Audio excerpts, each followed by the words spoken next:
오늘은 잠언 24장 13절부터 16절까지 말씀 보도록 하겠습니다. 잠언 24장 13절 말씀부터 읽겠습니다. 내 아들아 꿀을 먹으라. 이것이 좋으니라. 송이꿀을 먹으라. 이것이 내 입에 다니라. 지혜가 네 영혼에게 이와 같은 줄을 알라. 이것을 얻으면 정령이 네 장래가 있겠고 내 소망이 끊어지지 아니하리라. 악한 자여 의인의 집을 엿보지 말며 그가 쉬는 처소를 헐지 말지어다. 대저 의인은 7번 넘어질지라도 다시 일어나려니와 악인은 재앙으로 말미암아 엎드러지느니라. 자, 13절과 14절을 보면 꿀에 대한 언급이 나옵니다. 이게 바로 지혜를 권면하기 위한 비유라고 할 수 있죠. 당시 꿀이라는 것이 가장 맛있는 것도 귀하다고 생각한 것 같죠. 또 한번 먹으면 계속 먹고 싶은 것, 그런 상징적인 의미를 내포하고 있다는 것을 우리가 예측할 수 있죠. 이와 같이 지혜를 몸에 좋은 꿀에 비유한 것은 이들 사이에 유사점이 있다는 것이에요. 그러니까 이를 생각하면 참 이 비유가 굉장히 지혜롭다 하는 걸 알 수가 있죠. 그럼 어떤 유사점이 있느냐? 첫째로 꿀이 입에 달잖아요. 그것처럼 지혜, 즉 하나님의 말씀은 이를 사모하는 자에게는 꿀처럼 단맛을 가지고 있다는 그런 말씀. 말씀이 꿀보다 달다. 그 얘기 많이 들어보셨잖아요. 유대인들은 어렸을 때 탈무드 겉에다 꿀을 발라놨다고 그래요. 애들이 그걸 보고 맛있어서 손으로 이렇게 발라 먹다가 책을 읽게 되는 그런 효과를 가져온다 그러죠. 또 둘째로 꿀은 자연에서 채취한 완전식품이라고 얘기합니다. 즉 어떤 가공도 필요 없고, 그래서 오히려 가공을 하게 되면 그 맛과 효능을 떨어뜨릴 수 있다는 것이죠. 그런데 하나님의 말씀 역시 완전하기 때문에 이 말씀을 가감하지 말라 그랬잖아요. 진리를 훼손할 수 있다. 그것을 또 얘기해 주는 것이고, 셋째로 꿀은 이미 벌 속에 있는 효소에 의해서 포도당과 같은 단당으로 분해되어 있다고 합니다. 그래서 소화 흡수가 쉽고 빠른 거예요. 그래서 꿀하고 꼭 뭘 같이 먹게 하잖아요. 그런데 하나님의 말씀 또한 성령의 영감으로 계시된 것일 뿐만 아니라 마음이 열려 있다면 남녀노소나 읽고 이해할 수 있도록 쓰여진 말씀이다 하는 것이죠. 그래서 또 연과 관계가 있고,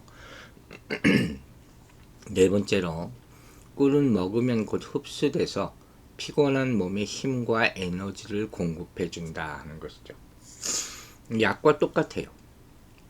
하나님의 말씀 역시 피곤한 영혼에 새 힘을 주고 시든 영혼을 소생시켜주는 놀라운 힘이 있지 않습니까?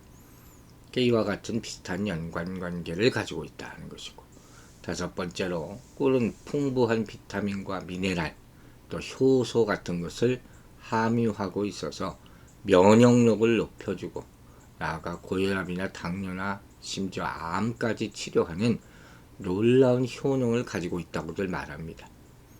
이와 마찬가지로 하나님의 말씀 역시 우리에게 죄와 싸울 힘을 주고 죄악에 병든 영혼을 치료하는 신비한 능력을 가지고 있다. 이렇게 말씀하고 있는 것이죠.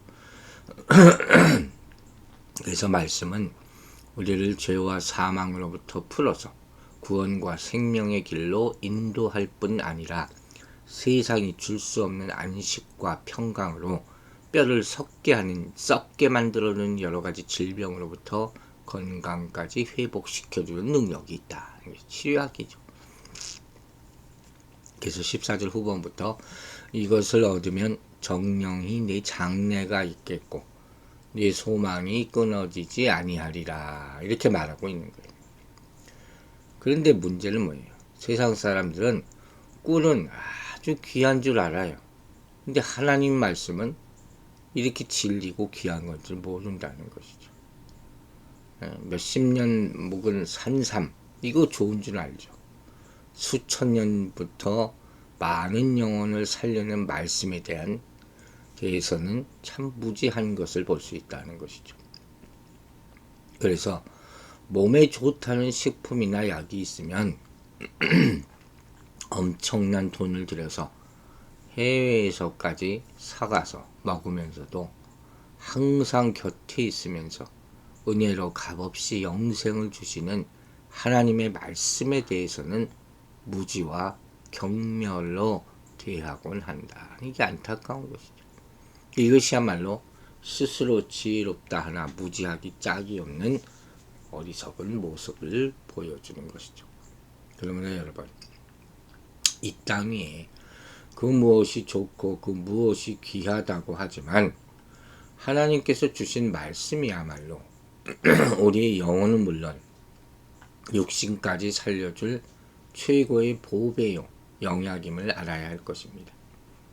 그래서 이 땅 무엇보다 귀하게 여기고 사모하는 마음으로 가까이 함으로써 영혼의 힘을 얻고 지혜의 눈을 떠서 인생을 살리고 영원한 생명과 영광까지 얻도록 해야 될 줄로 믿습니다.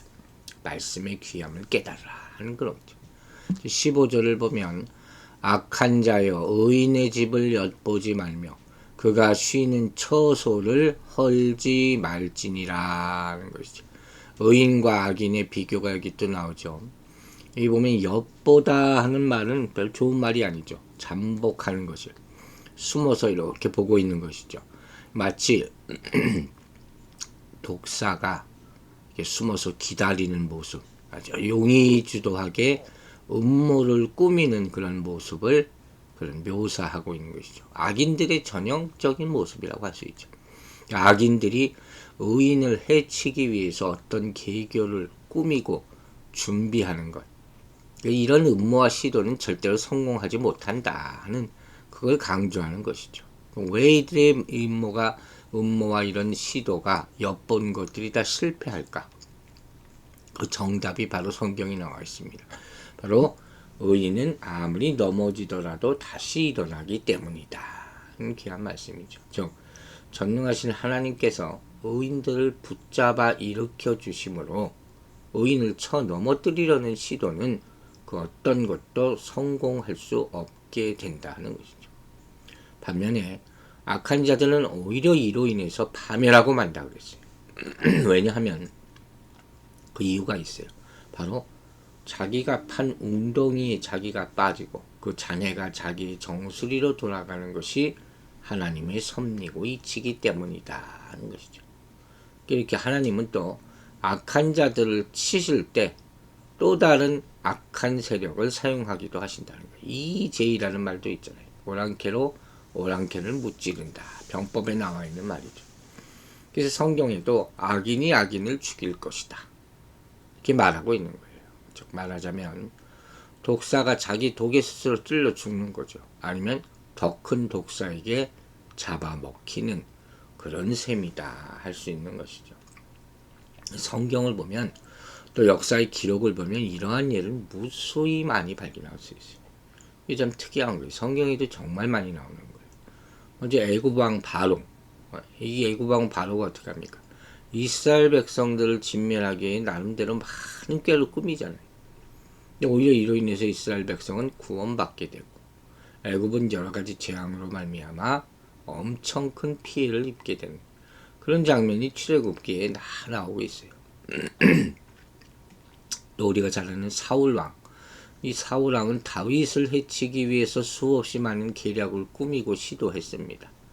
하지만 다윗은 이를 다 극복하고 이스라엘의 왕이 결국 된 반면 사울은 블레셋의 손에 무참히 죽고 마는 그런 모습이 사무엘상 18장부터 계속 나오기 시작하죠. 또 우리가 잘 아는 악한 여왕의 대표라고 할 수 있는 이세벨이 있어요. 이 이세벨이 엘리야와 싸움을 하지 않습니까?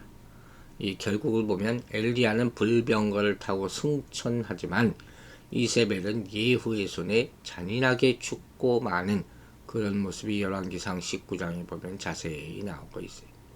또 이 에스더서에 나오는 하만, 모르드게를 비롯한 유다 민족을 다 죽이려고 했던 이 하만이 모르드게를 죽이기 위해서 세운 나무에 자기가 달려 죽는 그런 일이 에스더서 3장에 나오고, 다니엘을 해치고자 했던 자들은 오히려 사자굴에 빠져 죽게 되는, 지금 그러고 보니까 정말 많이 나오죠. 그러면 여러분, 우리는 이러한 사실을 목도하고 의롭고 바르게 살아가는 사람들을 향해서 조그만 시기심이나 악한 감정을 품지 않아야 된다 하는 것이죠. 우리 역시 하나님의 백성으로 늘 하나님께서 붙잡고 보호하신다는 사실을 기억하고, 악한 자들의 어떤 음모와 박해가 있다 할지라도 두려워하지 말고 끝까지 믿음과 인내로 싸워 승리하시기를 주의 이름으로 축원합니다. 16절을 보면 이제 잘 알려진 말씀이죠. 대저 의인은 7번 넘어질지라도 다시 일어나려니와 악인은 재앙으로 말미암아 엎드러지느니라. 7전 8기죠. 그래서 7번이라는 숫자는 우리가 알듯이 완전수죠. 이건 대단히 많은 상태, 여러 번이라는 거예요. 그걸 상징적으로 나타내는 그런 표현이겠죠. 따라서 이 말의 의미는 의인은 수없이 넘어지고 많은 시련을 겪는다 할지라도 결코 쓰러지지 않고 오뚜기처럼 다시 일어서게 된다. 그런 의미예요. 근데 여러분, 우리가 먼저 하나까지 알아야 될 게 있어요. 의인이 이렇게 수없이 넘어지고 시련과 고난을 겪게 되는 이유를 한번 생각해 보자는 것이죠. 그건 몇 가지 중요한 이유가 있습니다. 첫째는 뭐겠습니까? 아무리 의인이다 할지라도 인간이에요. 부족한 인간이고 죄된 인간이에요. 그 인간의 연약함으로 말미암아서 시련과 고통을 겪게 될 수가 있다는 것이죠. 마치 이 소돔과 고모라 땅에 들어갔다가 죽을 고비를 넘기게 된 룻 같은 사람, 또 잠깐의 음욕을 억제하지 못해서 밧세바를 범함으로 말미암아 말할 수 없는 어려움을 겪었던 다윗 왕을 예를 들 수 있겠죠. 회개가 필요한 인간이라는 그런 말씀이에요. 실패할 때가 있어요. 실수할 수 있다는 거죠. 두 번째는 뭡니까? 사단의 방해가 있죠. 그로 말미암아 시련과 고통을 우리는 겪게 됩니다. 우리의 의도와는 다르게. 사단이 하나님과 그리스도를 대적하는 자잖아요. 당연히 하나님의 백성과 그리스도의 제자들인 성도를 괴롭히고 방해한다는 것이죠. 욥을 보면 그와 같은 내용을 우리가 자세하게 알 수 있어요. 세 번째는 하나님의 뜻을 이루기 위하여 시련과 고난을 겪는 경우가 있어요. 여기는 물론 그리스도의 고난이 대표적이라고 할 수 있죠. 또 요셉 같은 경우도 아주 좋은 예가 되는 것이죠. 한마디로 말해서 더 귀한 것을 주시려고 인간 만들기 위해서 하는 거죠. 우리 7번 넘어져도 할 때 7번 넘어졌을 때 얻는 교훈이 얼마나 크냐. 에디슨 예를 많이 들지 않습니까? 실패는 성공의 어머니다 하는 것이죠. 실패보다 더 중요한 것이 실패했을 때 무엇을 깨닫느냐. 이걸 우리가 항상 알아야 된다 하는 것이죠. 이제 마지막으로 고난의 이유는 뭐겠습니까? 하나님의 백성을 정화하고 연단하기 위한, 깨끗게 만들기 위한 시련이라는 게 있다는 거예요. 이스라엘이 출애굽해서 가나안으로 들어가기까지 광야에서의 수많은 시험들이죠. 이게 있어야지 진정한 하나님의 백성으로 거듭날 수 있다는 거죠. 너무 슬퍼하지 말라는 거예요. 하나님을 생각하고 하나님의 관계를 생각하고 하나님의 약속 가운데 벌어지는 일을 이것으로 받아들이면 하나님이 준비한 결과가 분명히 있을 것이다. 그게 축복이라는 거예요. 이처럼 우리 성도들은 끊임없는 시련과 고난을 경험하고 있어요. 모든 성도들이 의인이지만 또한 죄인이라고 그랬잖아요. 마지막까지 연단받아야 할 존재라는 것이죠. 또한 성도가 사단의 표적이 되기 때문에 이런 공격을 당하고 또 하나님의 뜻을 깨닫는 그런 과정이기도 한다는 것이죠. 중요한 것은 이런 수많은 이유가 뭐든 간에 바로 의인들은 결국 다시 일어나게 된다 하는 것이죠. 즉 하나님의 백성들로 이 땅에 살 때는 수없는 어려움과 고난과 시련을 겪을 수 있지만 그럼에도 불구하고 결국 다시 일어나서 온전히 서게 된다 하는 것이죠. 그리고 이렇게 승리할 수 있는 이유는 전능하신 하나님의 보호와 인도, 다시 일으켜주시는 은혜가 있기 때문이다 하는 것입니다. 그러므로 여러분, 우리는 성경과 역사가 보여주는 이런 많은 교훈들을 통해 하나님의 백성에게 시련은 있으되 실패는 없다 하는 사실을 결코 잊지 말아야 되겠습니다.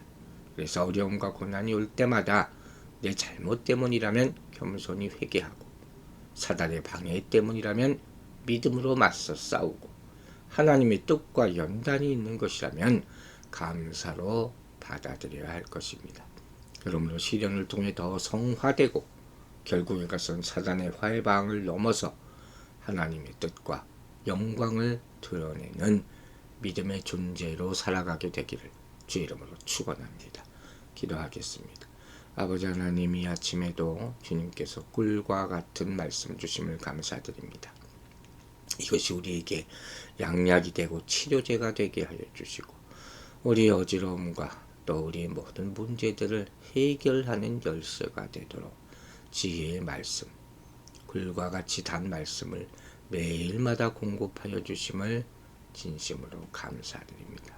또는 우리 인생의 여러 가지 어려움이 있을 때 슬퍼하고 낙심하지 말게 하여 주시고, 이 연단하는 하나님의 시간으로 받아들이고 우리를 새롭게 하시는 하나님의 능력을 다시 키우고 또 새롭게 승리하는 발판으로 삼는 인생의 시련의 기간들로 여기게 도와주시옵소서. 그리하여 넘어져도 또 일어나고 또 상처받아도 다시 또 회복돼서 결국은 승리하는 하나님의 백성으로 살아가게 하여 주시옵소서. 오늘 하루도 주님께서 보호하여 주시고 눈동자와 같이 지켜주셔서 우리 성도들 어느 곳에 있든지 간에 살펴주시고 지켜주시는 그 큰 손의 능력으로 말미암아 항상 강건하게 하여 주시옵소서. 감사드리며 예수 그리스도의 이름으로 기도했습니다.